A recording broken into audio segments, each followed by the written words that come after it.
andito na naman ako para po share ko sa inyo ang lahat ng aking kaalaman po sa aking pampaswerte. Alam niyo po yung pinag-usapan natin last video ko po sa Lori TVs ay ito po ay ang tungkol po sa Tagupaypay. Yan po. Napag-usapan natin noong isang linggo po yung tungkol po sa Tagupaypay na pampaswerte.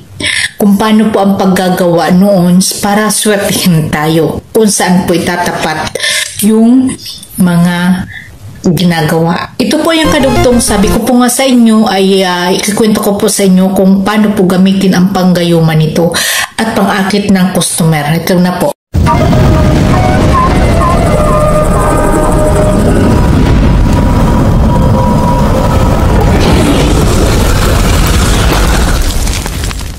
Naman po ako para i-share ko po sa inyo yung sabi ko pong part 2 ng ating video noong nakaraan. May video po ako tungkol po sa Tagupaypay kung paano po ang swerte ng Tagupaypay, kung ano pong hinahatid ng swerte ng Tagupaypay at kung paano po ginagawa ang Tagupaypay. Ayan po. Alam niyo po kung anong pinag-usapan natin noon, ang paggagawa ba ng Tagupaypay, mas maigi po yung mayroong pong halo ng mantika. Napakaganda. At mas maganda po rin nito ay may halo po ng laurel at ng cinnamon ang Tagupaypay. Yun po. Wow! Wow! Bakit po nasabi ko po yun ay dahil po yun ay napakalakas po ng kanilang energy. Yun po ang pinakasikat na po na pampaswerte sa negosyo, ang ating pong laurel. Yung pong laurel ang sinasabing napakapatok po talaga sa negosyo. Laurel at saka po yung yung Tagupaypay.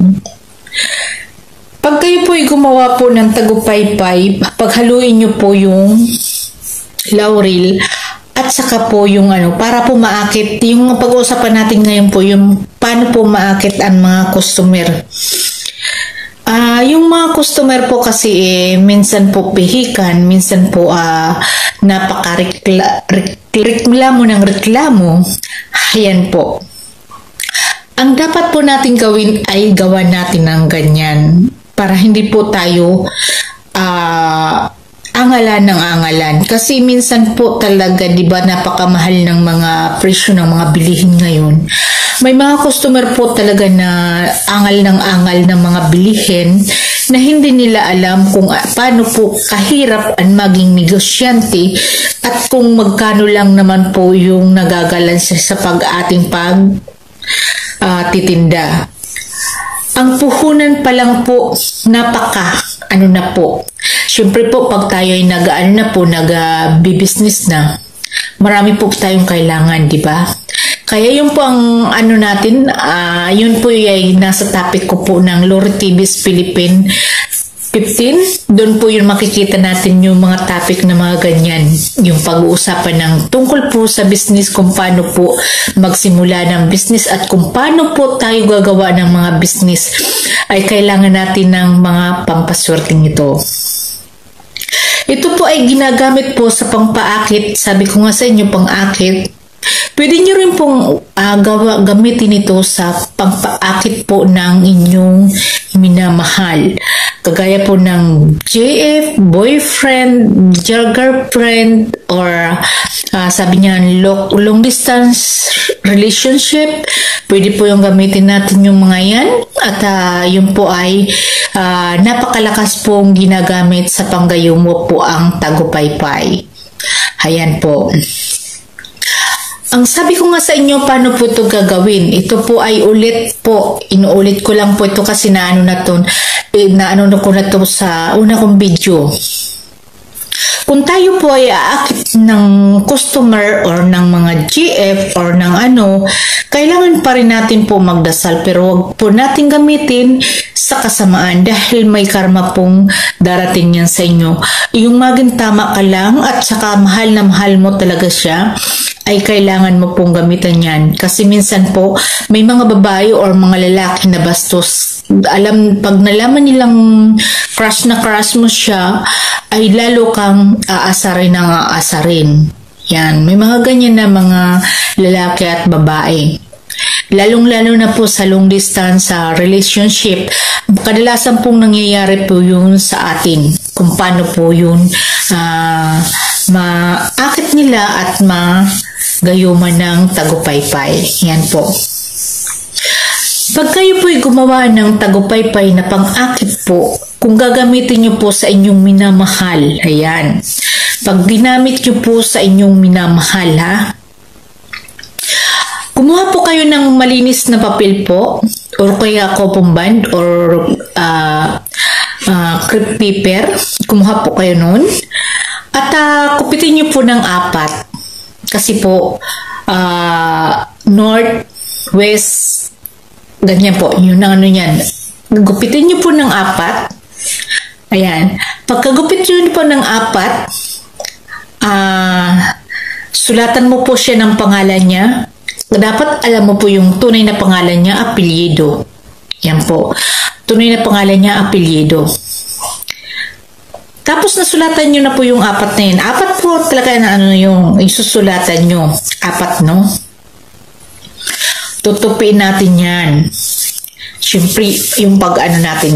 Teka lang, kukuha ko ng ano natin. Sample. Sampulan ko po kayo, ha? Ito po, di ba po? Kukupitin natin kung may gunting tayo. Ayan. 4 po. Ganyan. Yung 4 na yan po, di pa po 4. Ito po, hatiin natin ulit. Kung sa ano po, 1/4. Kung sa eskwelahan. Yan, 1/4 po. Yan. Yan. 4 na po. Susulatan natin yan sa sa gitna lang po ng dito lang po sa gitna. Sa gitna ang pangalan at tunay na pangalan niya. Tunay na pangalan at apelyido. Ngayon po, di ba nandito yung pangalan? Ang pagtupi po niyan, dapat ito po nasa ilalim. Ayan. Tutupi natin. Itas ko ang pita ko. Ganyan ho. Hihianuhan po yun ng ganyan. Pipilipitin nyo po. Yan. Yan. Habang po kayo nagpipilipit nito, tinatawag nyo po ang inyong pangalan, ang kanyang pangalan ng inyong minamahal.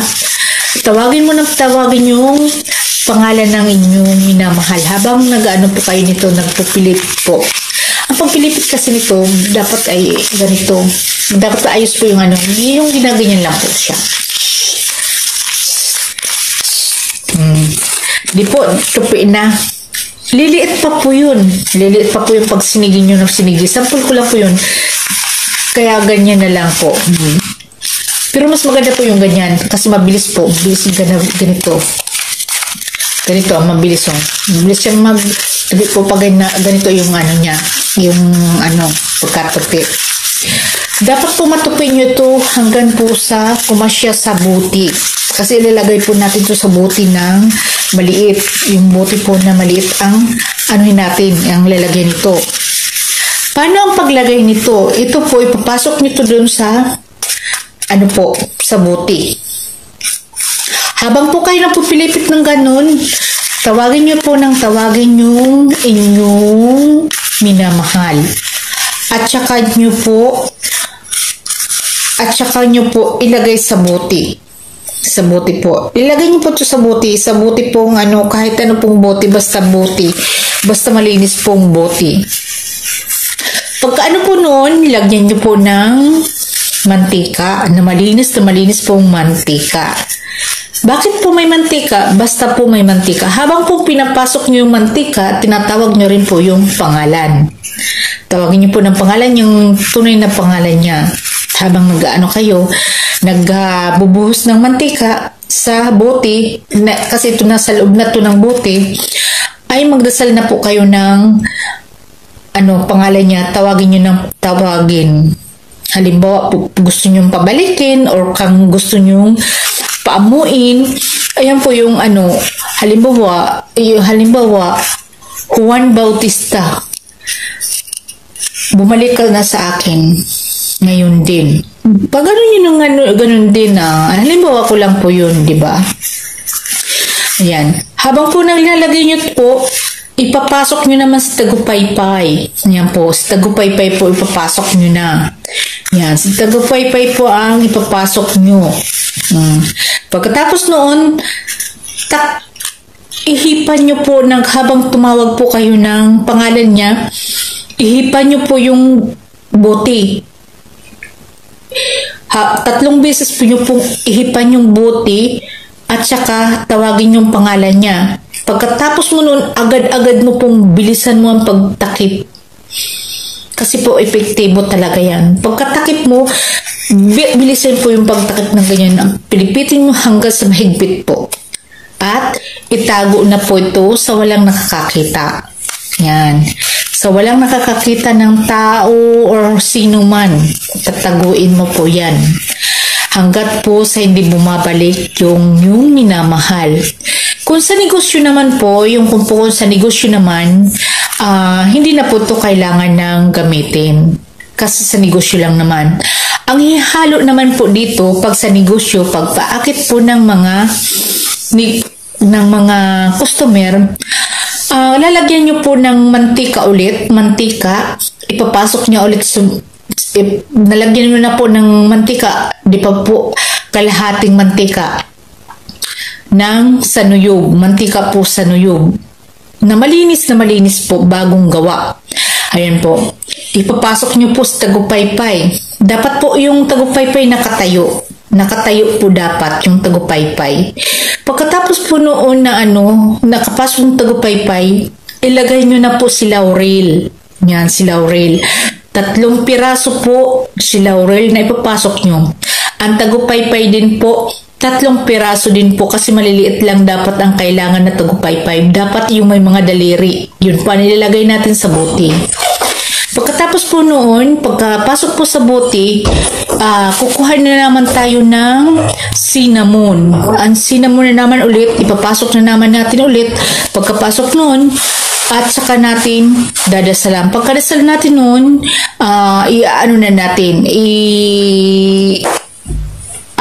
di ba? Dadasalan natin at iihipan natin ulit yung bote. Dapat sa loob po ng bote yung pag-ihip. Pagkaihip noon, pagkatapos ng takipan na po ng mahigpit. Dapat yung takip ng mahigpit.